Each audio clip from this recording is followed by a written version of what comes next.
नमस्कार दोस्तों, नीरज जी के प्लेटफॉर्म पे आपका स्वागत है। आपको होली की हार्दिक शुभकामनाएं। तो जैसा कि आज हम लोग जानेंगे इतिहास के बारे में, मध्यकालीन इतिहास के पाठ्यक्रम के बारे में जानेंगे। सबसे पहले तो हम जानेंगे इतिहास क्या होता है। आइए देखते हैं कि इतिहास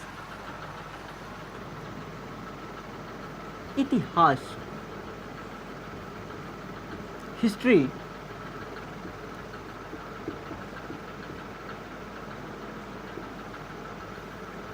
इतिहास किसे कहते हैं?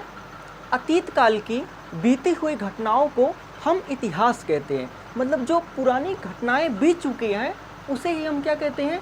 इतिहास कहते हैं। और इतिहास को स्रोतों के आधार पे हम इसे 3 भागों में बांटते हैं। स्रोत के आधार पे हम इसे प्रमुख 3 भागों में बांटते हैं। पहला, प्रागैतिहासिक काल, प्रागैतिहासिक काल।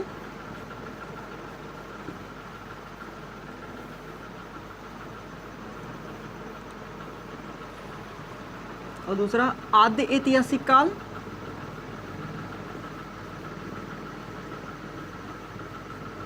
आद्य ऐतिहासिक काल।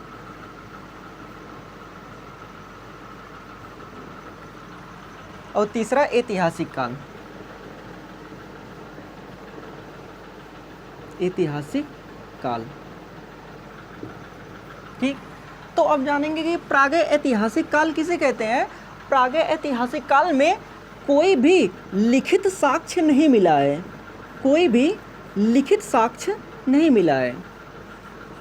जैसे कि देखते हैं कि क्लास 6 के एनसीईआरटी में ऐसा बताया गया है कि कुरनूल की गुफा से, कुरनूल की गुफा जो आंध्र प्रदेश में है, वहाँ पे आग के साक्ष्य मिले थे।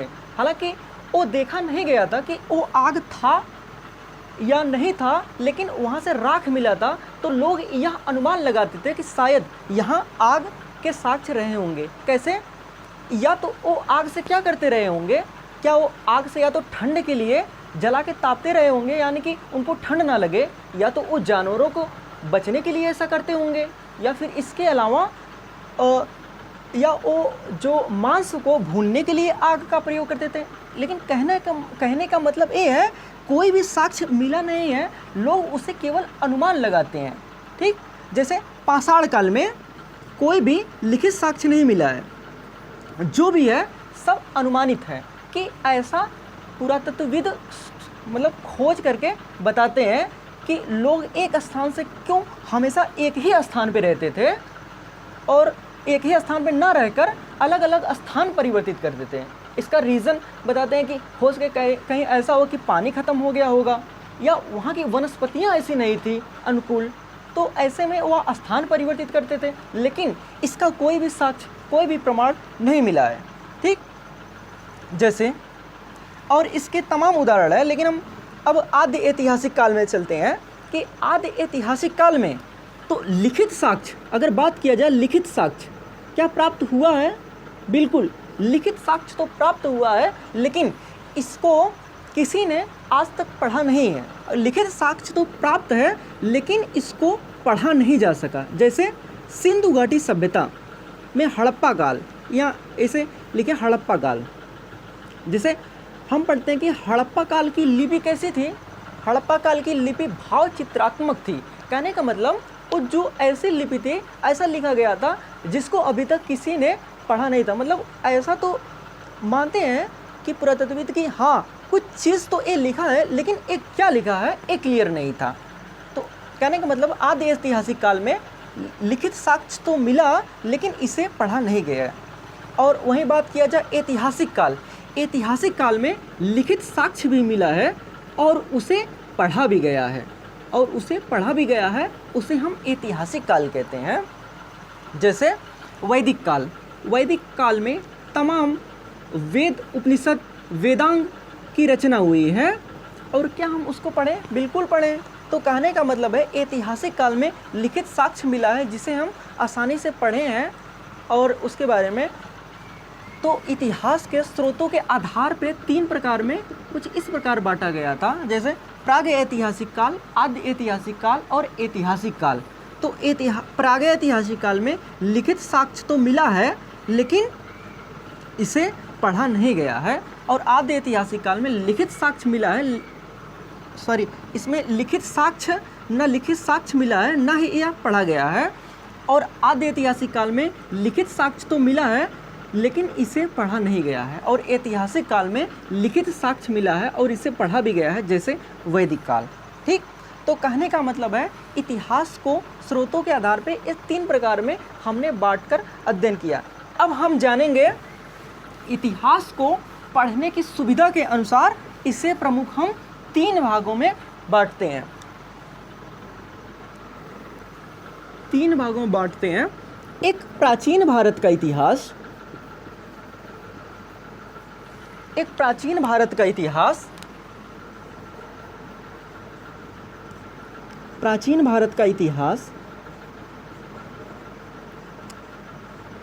दूसरा मध्यकालीन भारत का इतिहास, मध्यकालीन भारत का इतिहास।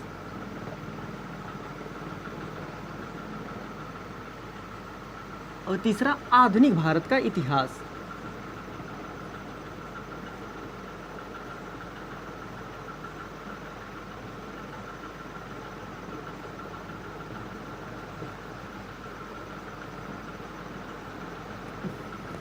तो सबसे पहले हम मध्यकालीन भारत का इतिहास कवर करेंगे, और आज हम जानेंगे कि मध्यकालीन इतिहास का जो पाठ्यक्रम क्या है, सिलेबस क्या है।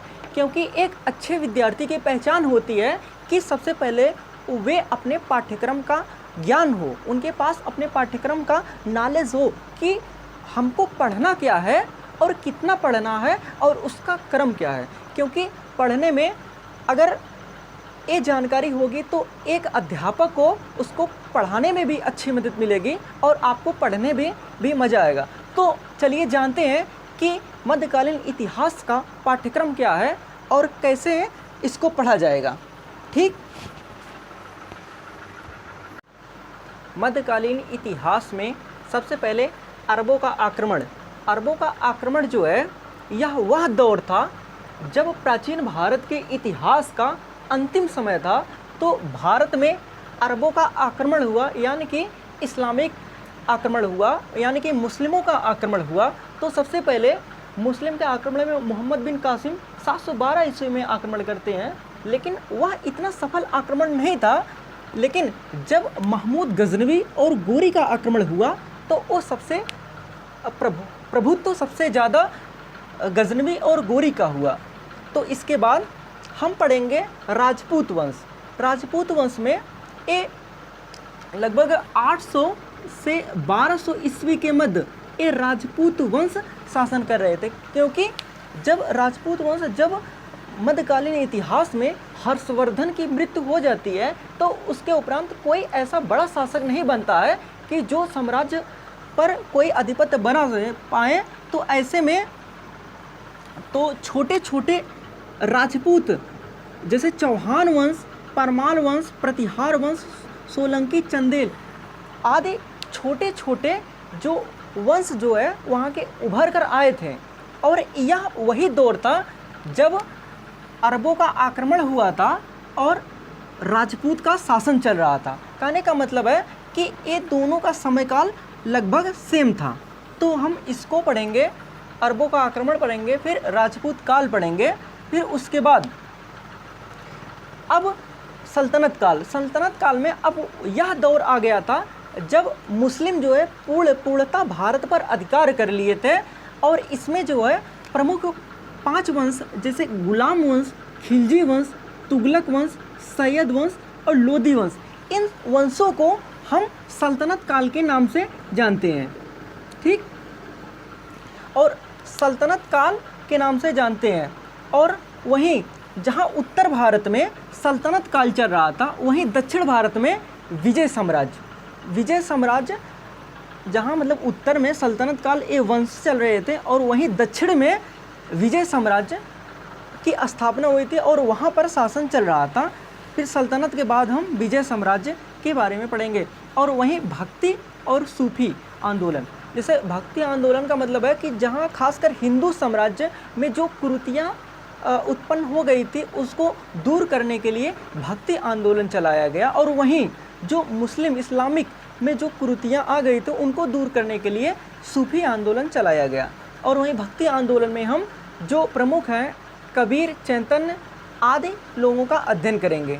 ठीक, इसके अलावा फिर हम मुग़ल वंश के बारे में, जब सल्तनत काल का अंत होता है तो मुग़ल वंश की स्थापना होती है, और मुग़ल वंश की जब स्थापना होती है, मुग़ल वंश के संस्थापक बाबर हैं, और इसी क्रम में हम बाबर को पढ़ेंगे, फिर हुमायूं को पढ़ेंगे, फिर हुमायूं के बाद जो है शेरशाह सूरी का कैसे आक्रमण हुआ और उसको पढ़ेंगे, फिर इसके प्रशासन से बहुत क्वेश्चन आता है, इसको जानेंगे। इसके अलावा अकबर के बारे में अध्ययन करेंगे, और फिर जहांगीर के बारे में अध्ययन करेंगे, और शाहजहां के बारे में अध्ययन करेंगे, और फिर औरंगजेब के बारे में जानेंगे।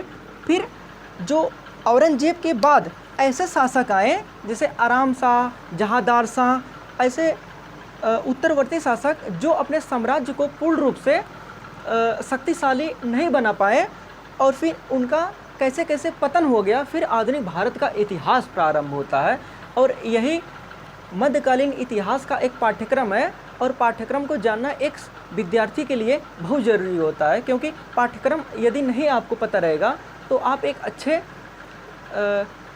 विद्यार्थी नहीं बन पाएंगे। तो बहुत बहुत धन्यवाद। अब आज क्लास को आज यहीं पे बंद करते हैं, फिर मिलेंगे अगले वीडियो में।